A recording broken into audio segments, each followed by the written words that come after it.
Somasundaram sir வணக்கம். Somasundaram sir, இது ஆமா, இதை நடைமுறைப்படுத்தாமல் மாநில அரசு இந்த பாலிசியை நடைமுறைப்படுத்தாமல் இருப்பதால் அடிப்படை உரிமை பாதிக்கப்படுகிறது அப்படின்ட்டு தான் இந்த வழக்கு தொடரப்பட்டிருக்கு. சார் சொன்னாரு, அவரும் சொன்னாரு, இதுல நாங்க அறிவியலை கற்றுக் கொடுக்காமல் இல்லை, அறிவியலையும் கற்றுக் கொடுக்கிறோம் அப்படின்ட்டு அவர் சொன்னாரு. இவர் என்ன சொன்னாரு, ஆமா அதையும் இது பேசுகிறது அப்படின்னு சொன்னாரு. நான் கூடுதலாக ஒரு விஷயம் சொல்றேன். பாலிசியினுடைய முன்பக்கத்திலேயே இருக்கு, ஏஐ குறித்தும் பேசப்படுகிறதுன்ட்டு. இவங்க 20 இந்த பாலிசியை கொண்டு வந்தாங்க, 22 இம்ப்ளிமெண்ட் பண்ணாங்க. கரெக்டா? 22 இதை நடைமுறைப்படுத்தி விட்டார்கள் சார். ஒன்றிய அரசு ஆமா, PM ஸ்ரீ ஸ்கூல் திட்டத்தின் மூலமாக இதை கொண்டு வந்துட்டாங்க. தமிழ்நாடு ஏத்துக்கல. ஆமா, 3 ஸ்டேட் ஏத்துக்கல. சார் என்னன்னா சார், இந்த இந்திய அரசாங்கத்தில் இந்தியா AI மிஷன் அப்படின்ட்டு ஒரு திட்டம் ஒன்று இருக்குது சார்.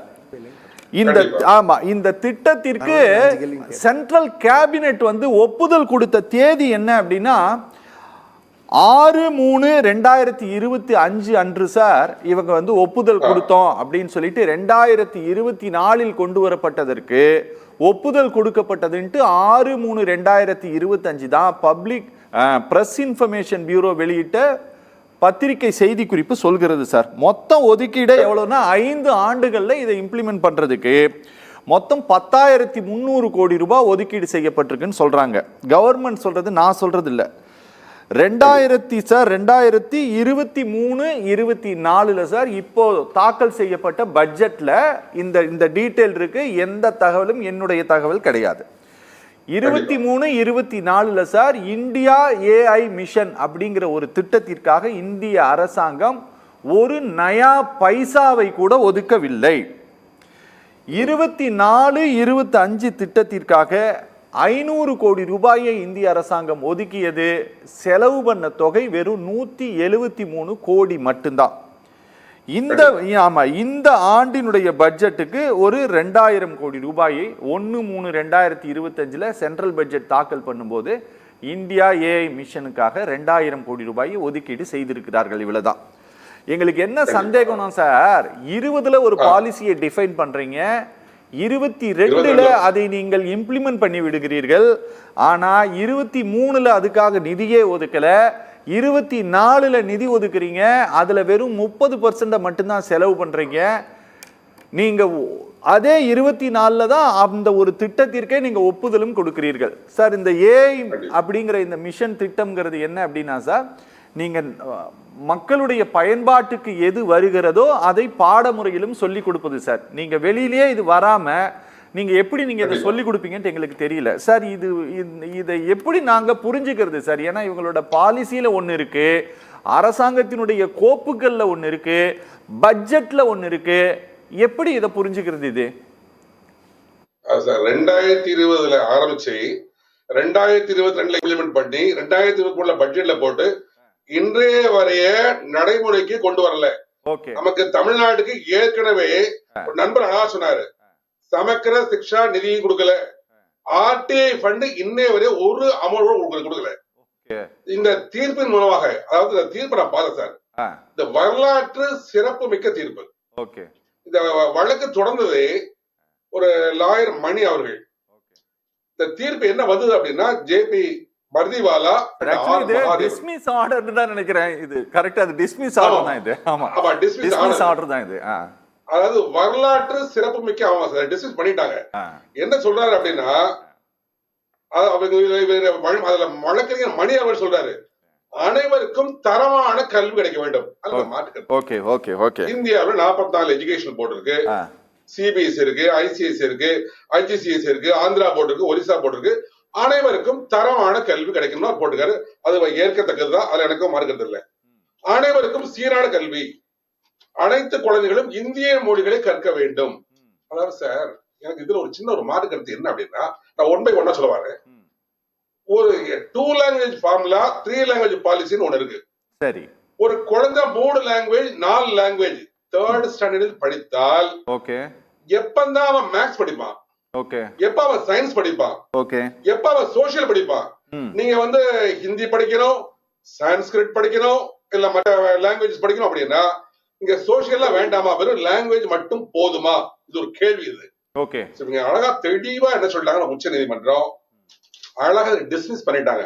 அரசியல் அமைப்பு 32வது பிரிவின் மூலமாக மக்களின் உரிமைகள் பாதுகாக்கப்படுவதை உறுதி செய்த மட்டும்தான் உத்தரவுகளை நாங்கள் வழங்க முடியும். இது மாநில அரசின் கொள்கை முடிவில் நாங்க தலையிட முடியாதுன்னு தெளிவா கொடுத்திருக்காங்க. என்ன பொறுத்தவரை நான் 3 லாங்குவேஜ் பாலிசி நான் எதுக்குற ஆள் இல்லை. அதாவது வேணும்னா படிக்கலாம், அது தவறே கிடையாது. நமக்கு வேணும் அப்படின்னு தாராளம் படிக்கலாம். அனைத்து மொழிகளையும் நேசிப்போம், அன்னை தமிழை சுவாசிப்போம். ஆனால் நீங்க இன்சிஸ்ட் பண்ணும் பொழுது, ஒரு குறிப்பிட்ட லாங்குவேஜ் இன்சிஸ்ட் பண்ணும் பொழுது அங்கதான் தவறு நடக்குது.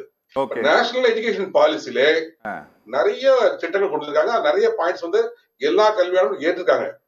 அதுல என்னென்ன பிரச்சனைகள் வருதுன்னா, இந்த 3ஆம் வகுப்பு, 5ஆம் வகுப்பு, 8ஆம் வகுப்புக்கு பொது தேர்வு, 3 லாங்குவேஜ் ஃபார்முலா. நீங்க 3 லாங்குவேஜ் பாலிசி சொல்றது ஹிந்திலன்னு சொல்லுவாங்க. ஆனால் பிராக்டிகலா பாத்தீங்கன்னா ஹிந்தி தான் நீங்க படிக்க வேண்டியிருக்கும். நீங்க திணிக்கிறீங்க கல்வியை நீங்க இப்ப இதுதான் படிக்க திணிக்கிறீங்க. நாங்க ஏற்கனவே தமிழ்நாட்டை பொறுத்தவரை நாங்க அச்சீவ் பண்ணிருக்கோம். நமக்கு எல்லாருக்குமே தெரியும், இந்தியாவிலே உயர்கல்வியில் படிப்பவர் எண்ணிக்கை தமிழ்நாட்டுலதான் அதிகம், 54.7. இதை நான் சொல்லல சார், இது என்னுடைய அனுபவம் இல்ல. இதை கொடுத்தது யார் அப்படின்னா, மத்திய கல்வி அமைச்சரின் கீழ் செயல்படும் NIRF, national institution rank framing work, அவங்க கொடுத்ததுதான். நீங்க ஆல் இந்தியா கிராஸ் ரேசியோ அகில இந்திய அளவுல பாத்தீங்கன்னா 24.6. நீங்க வேர்ல்டு லெவல்ல நீங்க பாத்தீங்கன்னா வேர்ல்டு லெவல்ல 36.7. சோ ஆல் இந்தியா உலகத்தோட பின்னுக்குதான் இருக்குது. ஆனா தமிழ்நாடு உலக தரவரிசையும் தாண்டி இருக்கு, உலகத்தையும் தாண்டி இருக்குது. இன்னைக்கு உயர்கல்வியில தமிழ்நாட்டுல படிக்கிற இன்னைக்கு அதிகம். இப்ப உதாரணமா சார், ஒரு 5 நிமிஷம் கொஞ்சம் அலோவ் பண்ணுங்க. நீங்க மெடிக்கல் நீங்க எடுத்தீங்க, மருத்துவம் நீங்க எடுத்தீங்கன்னா அப்படின்னா ஆல் இந்தியா லெவல்ல இந்தியால 28 மாநிலங்கள் இருக்கு, 8 யூனியன் டெரிட்டரி இருக்கு. நீங்க மெடிக்கல் எடுத்தீங்கன்னா ஒரு 50 மெடிக்கல் நிறுவனங்கள்ல டாப் 7, அந்த 50ல 7 நிறுவனங்கள் தமிழ்நாட்டை சேர்ந்ததா இருக்குது. பார்மசின்னு எடுத்துக்கிட்டீங்கன்னா ஒரு 100 நிறுவனங்கள்ல, அது தரவரிசை பட்டியல் சொல்றேன், 100 காமனா சொல்ல, தரவரிசை பட்டியல் கொடுத்தது NIRF, மத்திய அரசு கீழ் செய்யப்படும் NIRF தான் கொடுத்துருக்காங்க. பார்மசி எடுத்தீங்கன்னா அவுட் ஆஃப் 100 12 இன்ஸ்டிடியூட் தமிழ்நாட்டை சேர்ந்தது. அதுல 5 சென்னைங்கிறது தமிழ்நாட்டுடைய தலைநகர், நம்ம எல்லாருமே தெரியும். 3வது மேனேஜ்மெண்ட், மேலாண்மையில தரவரிசை பட்டியல 100 எடுத்தீங்கன்னா அங்கேயும் ஒரு 11 இன்ஸ்டிடியூட் தமிழ்நாட்டை சேர்ந்ததா இருக்குது. நீங்க பொறியியல் எடுத்தீங்கன்னா ஒரு தரவரிசை பட்டியல 100ல தமிழ்நாட்டை சேர்ந்ததா ஒரு 14 இருக்குது. அதே போல ஆராய்ச்சி படி சொல்லுவாங்க, ரிசர்ச் சைடு, நீங்க ஒரு 50 எடுத்தீங்கன்னா தரவரிசை பட்டியல கண்டிப்பாக தமிழ்நாட்டை சேர்ந்தது 9 நிறுவனங்கள் இருக்கு.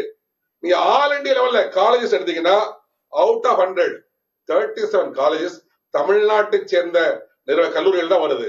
அதுல கல்லூரிகள் பேர் சொல்றேன். லைலா காலேஜ் உண்டு, பிரசிடென்சி காலேஜ் உண்டு, பல புகழ்பெற்ற கல்லூரிகள் இருக்கு. சென்னையிலே 9 கல்லூரிகள் இருக்கு. அப்படி கல்வி நிலையங்கள் எடுத்தீங்க அப்படின்னா, எனக்கு ஒரு 3 நிமிஷம் பேசுறேன் சார். கல்வி நிலையங்கள் எடுத்தீங்கன்னா 118க்கும் மேற்பட்ட நிறுவனங்கள் தமிழ்நாட்டை சேர்ந்ததா இருக்குது. யூனிவர்சிட்டி எடுத்தீங்கன்னா தரவரிசை பட்டியல 100 பல்கலைக்கழகம் எடுத்தீங்கன்னா தமிழ்நாட்டை சேர்ந்த பல்கலைக்கழகங்கள் அந்த 100 தரவரிசையில 10 இருக்கிறாங்க. இதுக்கு என்ன காரணம் தெரியுமா? 2 லாங்குவேஜ் ஃபார்முலா. இது வெரி வெரி இம்பார்ட்டன்ட் சார். நானும் முன்னாள் அரசு பள்ளி மாணவர், எனக்கு மாற்று கருத்து இல்ல. என்னுடைய தந்தையாரும் முன்னாள் அரசு பள்ளி தலைமை ஆசிரியர். எனக்கு சொந்த மாவட்டம், என்னுடைய சொந்த ஊர் நெல்லை மாவட்டம் தான். நெல்லை தான் என் வாழ்வின் முல்லை, அதற்கு நிகர எதுவும் இல்லை. சென்னையில 40 வருஷமா இருக்கிறனால சென்னை எனக்கு அன்னை. ரைட். இந்த 2 லாங்குவேஜ் பாலிசி இருக்கிறதுனால தான் நீங்க தமிழ்நாட்டு மாணவர்கள் பல துறைகள்ல சாதிச்சுட்டு வராங்க. இன்னைக்கு என்னுடைய குழந்தை கூட IIT ஒர்க் பண்ணிட்டு இருக்காங்கன்னா படிச்சது நான் மத்த போட்டு நான் குறை சொல்லல, கண்டிப்பா குறை சொல்லல. எல்லா CBSE குறை சொல்ல மாட்டேன், ICSE குறை சொல்ல மாட்டேன், IGCSE குறை சொல்ல மாட்டேன். 2 லாங்குவேஜ் பாலிசி இருக்கும் பொழுது ஈஸியாக அவர்களால அச்சீவ் பண்ண முடியுது.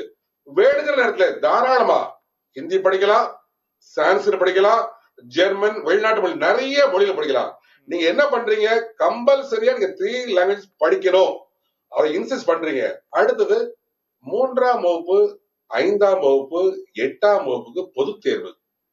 சார் இதுல எனக்கு ஒரு மாற்று கருத்து கண்டிப்பா இருக்கு. நீங்க எக்ஸாம் கண்டிப்பா நடத்தணும். இன்னைக்கு LKGக்கு எக்ஸாம் உண்டு, ஒரு சிஸ்டம் உண்டு, UKGக்கு உண்டு, ஃபர்ஸ்ட் ஸ்டாண்டர்டுக்கு உண்டு. பொது தேர்வுகள் வேற, டெஸ்டிங் வேற, பொது தேர்வு டிஸ்ட்ரிக்ட் லெவல், ஸ்டேட் லெவல். நீங்க மார்க் ரிலீஸ் பண்றீங்க அப்படின்னா, என் பையன் இல்ல என் பேரன் 3rd ஸ்டாண்டர்ட் ஃபெயில் அப்படின்னா கண்டிப்பா அவன் அந்த கல்வியில இருந்து வெளியே வந்துருவான். இல்ல வேண்டாம், வேண்டாப்பா எனக்கு வேண்டாம், இதுக்கு மேல நான் படிக்க விரும்பல அப்படிமா. நீங்க என்ன பண்ணுவீங்க, 9th போகணும் அப்படின்னா NTA எக்ஸாம் நடத்தணும்பீங்க. NTA நேஷனல் டெஸ்டிங் ஏஜென்சி, அதுதான் நடத்துறாங்க. உங்களுக்கு தெரியும் நீட் எக்ஸாம். நீட்ல சார் தவறு நினைச்ச வேண்டாம், நேஷனல் டெஸ்டிங் ஏஜென்சியா இல்ல நேஷனல் டார்ச்சரிங் ஏஜென்சியா கூட எனக்கு தெரியல. ஒரு நீட் எக்ஸாம்ல துப்பட்டா போடக்கூடாது, ஃபுல் ஹேண்ட் ஷர்ட் போடக்கூடாது, பூனலை கழட்டணும், கம்மலை கழட்டணும், மூக்குத்தி கழட்டணும், தாலி, அது கல்யாணம் முடிஞ்ச ஒரு பெண் தாலி கணவன் முன்னால கழட்டணும். இதெல்லாம் வந்து எங்கேயுமே நான் பார்க்காது. நீட் வர்றதுக்கு முன்னால சார் எய்ம்ஸ் ஜிப்மர் நடத்தாங்க. இந்த மாதிரி எந்த ஒரு குழப்பமும் இல்லை. இது நடத்தது யாரு? NTA. அப்ப தேசிய கல்விக் கொடியை நீங்க வரவிட்டால் இதே போல தேர்வுகள் ஆல் இண்டியா லெவல்ல காமனா ஒரு எக்ஸாம் கொண்டு வருவீங்க. நீட் வழியா மட்டும்தான் வருது, நீட் வழியா மட்டும்தான் ஒரு சின்ன டார்ச்சர் வருது. ஆல் இண்டியா லெவல்ல வரக்கூடாது. தமிழ்நாட்டினுடைய கல்விக் கொள்கையே சிறப்பா இருக்கு. தாராளமா தமிழ்நாட்டு கல்விக் கொள்கையை ஆல் இண்டியா லெவல்லயும் பின்பற்றலாம்னு நான் நினைக்கிறேன் sir. Okay sir, okay sir. Somasundaram sir, நிகழ்ச்சி நான் முடிக்க போறேன் சார். இந்த கட்டாய கல்வி உரிமை சட்டத்தின்படி எல்லா ஸ்கூல்லையும் வந்து 25% வந்து மாணவர்களே சேர்க்கணும் அப்படிங்கிற அந்த இது, அதற்கு வழங்கப்பட வேண்டிய நிதியும் நிறுத்தப்பட்டிருக்கு. அதனால இந்த வருடத்திற்கான அட்மிஷனே நடக்கல அப்படின்ட்டு பாட்டாளி மக்கள் கட்சியினுடைய நிறுவன தலைவர் டாக்டர் ராமதாஸ் வந்து சில நாட்களுக்கு முன்பாக ஒரு அறிக்கை ஒன்று வெளியிட்டார். அதுக்கு வந்து ஒன்றும் தமிழ்நாடு அரசாங்கம் ஒன்றும் ஒரு பெரிய அளவில் பதில் எல்லாம் ஒன்றும் கொடுக்கல. அதுக்கு என்ன காரணம்னு எனக்கு தெரியல சார். ஒருவேளை இப்போ இந்த ஆர்டர் வந்து இப்போது இவங்க போட்டிருக்கக்கூடிய இந்த பொதுநல மனுவை தள்ளுபடி செய்திருக்கக்கூடிய இந்த டிஸ்மிஸ் ஆர்டரின் மூலமாக அந்த நிதிகளை எல்லாம் மத்திய அரசு கொடுப்பதற்கான வாய்ப்பு உருவாயிருக்கா சார்? இது அது ஏதாவது கண்டிப்பா கொடுக்கும். வட்டியோட தரணும்னு நான் நினைக்கிறேன். வட்டியோட கண்டிப்பா தரணும். முதல்ல ஆர்டி அமௌண்ட் வரல, சமக்கிர சிக்ஷா நிதி வரல, இந்த வட்டியோட கொடுத்தாதான் கரெக்ட். கல்வியை பொதுப்பட்டியல இருந்து மாநில பட்டியலுக்கு மாத்தணும் சார். ஓகே, தமிழ்நாடு கல்விக் கொள்கை சிறப்பா இருக்கு. Okay sir. தீர்ப்பின் மூலமாக ஒரு வித்தியாசம் நடக்க போகுது. விரைவில் நமக்கு நிதி வரப்போகுது. Okay sir, okay sir.